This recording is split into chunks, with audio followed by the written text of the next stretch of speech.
small treat every weekend can cost you thousands a year. It sounds surprising, but it happens quietly, in moments of pleasure. This film asks a simple question: why do moments of happiness often lead to spending? The short answer lives in the brain. When you feel good, the brain releases dopamine.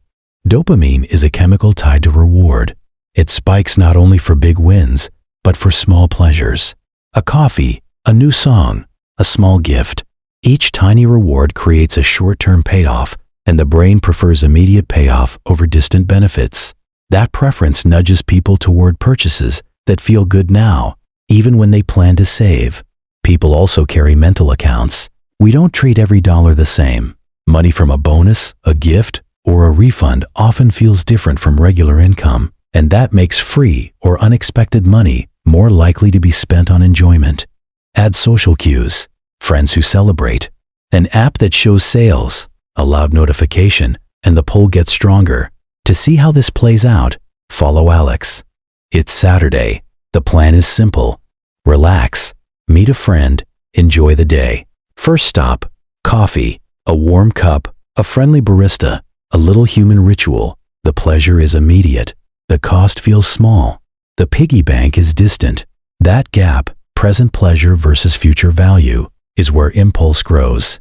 A small purchase creates a mini reward loop. See something that looks good, buy it, feel good, repeat. That loop is reinforced each time the brain gets a hit of dopamine.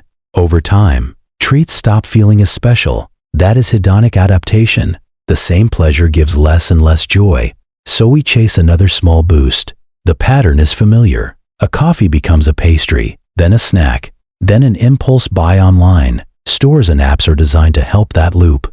Bright tags, urgent sounds, and easy checkout buttons are cues that narrow our attention to immediate reward. When we are happy, our attention narrows even more. We notice rewards, opportunities to celebrate, and reasons to buy. But this is not a story about weakness. It is a story about design, both the design of products and the design of our own choices. You do not need heroic willpower. You can redesign the choice environment around you. Small changes, applied consistently, make a big difference. First, pre-commit. Set small rules in advance. Decide before you walk past a store or before you open an app what you will allow. A simple rule: one treat per weekend. A set lunch budget for the week removes decision pressure in the moment. Pre-commitment shifts the burden from willpower to planning. Second, allocate a fun budget. Give yourself permission to enjoy. Put a small weekly allocation aside for treats. Making money special, labeling it for joy, reduces the guilt that drives reckless spending. When the budget is clear, treats feel richer and impulse buys lose their grip. Third, delay non-essential purchases. Try a 24-hour rule for items that aren't urgent. Often the urge fades. A jacket that seemed necessary in the shop looks different the next day. Most impulses drop in 24 to 48 hours. That little delay interrupts the reward loop and gives your thinking time to catch up with emotion. Fourth, label the feeling. Say it out loud or in your head: I feel happy and tempted. Naming the emotion moves it from raw feeling into the thinking part of the brain. That small act weakens the immediate pull. It is a cheap cognitive tool that works. Fifth, add tiny friction in helpful places. If one-click checkout is costing you, add a step. Remove stored card details for certain apps. Turn off one-tap purchases. Small friction does not ruin convenience. It prevents automatic impulses. Sixth, manage cues and notifications. Turn off sale alerts, mute push notifications, and make tempting visual cues less visible. The less your environment screams buy, the easier it is to stay on track. Seventh, swap rituals for low-cost alternatives. If popping into a shop is your reward, try a short walk, a phone call to a friend, or making a special tea at home. Over time, different actions can deliver similar dopamine satisfaction without the financial cost.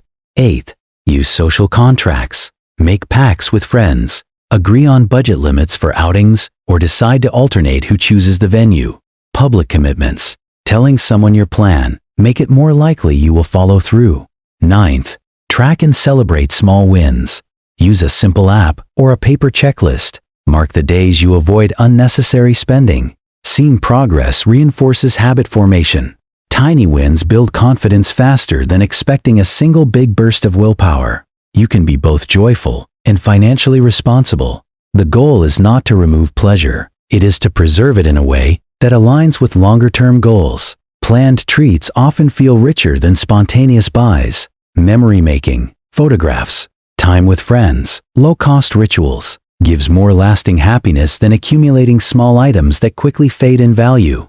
Over weeks and months, these small choices compound. A delayed jacket purchase here, a planned treat there, a turned-off sale notification each day. They add up, compound not only in saved money, but in habit strength. Expect changes to feel awkward at first. It typically takes about 2 months for a new habit to start feeling automatic. Stick with the easy tools: delay, label, pre-commit, substitute, and track. At the end of a month, the effect is visible. Fewer impulse buys, a clearer sense of control, and a small balance growing in the background. These are not dramatic changes. They are subtle, reliable, and humane. They let you keep enjoyment while protecting what matters. So why do we overspend when happy? Because the brain values immediate rewards, because cues are designed to capture attention, and because money is mentally categorized in ways that make certain dollars feel free. The fix is not more guilt. It is smarter design of apps, of stores, and of our own lives. Enjoy your life. Celebrate the small moments, but add gentle guards. A little planning, a short pause, and a few public commitments can protect long-term goals without killing joy. Try one change this week and see what happens.